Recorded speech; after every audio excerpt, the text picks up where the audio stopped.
The way to answer that question, I'll have to go back to my school days. One of my teachers, who talking about education, said one very profound thing, right? That you learn anything in 4 parts. One is what the teacher teaches you. One part is what you learn yourself. One is what you learn from your peers. One part is what time teaches you. And in my head, AI has a much bigger impact on the second and the third, which is what you learn yourself and what your peers can teach you.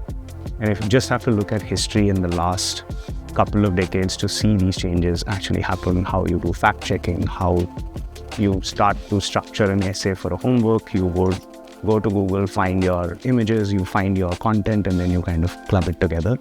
All that is moving to a large language model because essentially you have an agent which is trained on most of the books of the world, and that is great content and a learned person you can always ask when you're stuck. The same your friends can do, and that's kind of the model that you would go for.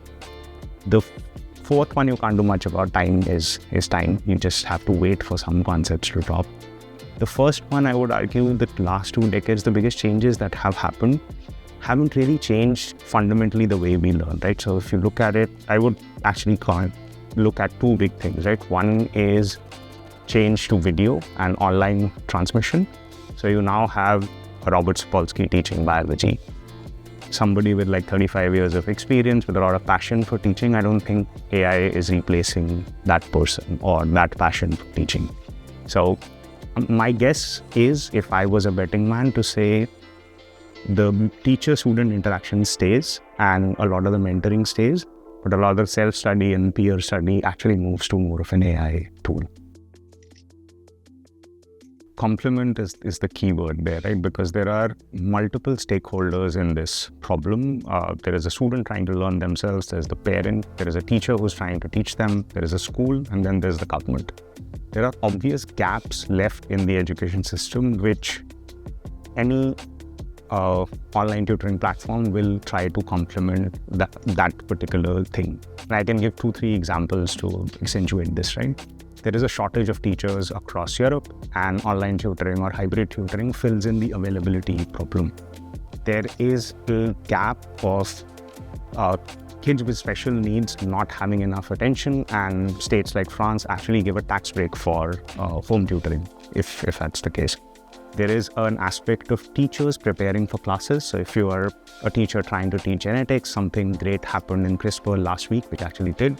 You would want to incorporate that into the curriculum itself. And there are no easy teacher lesson preparation tools which are available. And all of these are gaps which can be filled in by the free market, people like us. GoStudent Learning is a self-study learning platform. Like I was mentioning earlier, kids need a tool to learn themselves and go deep into a topic. This could be via interactive games, quizzes, an AI chatbot called Amelia that we have, that you could ask questions like you would an educator, and then you can get responses which you can go deeper into a topic. So it's mostly a self-study tool packaged as a bunch of these modules together. So that's GoStudent Learning.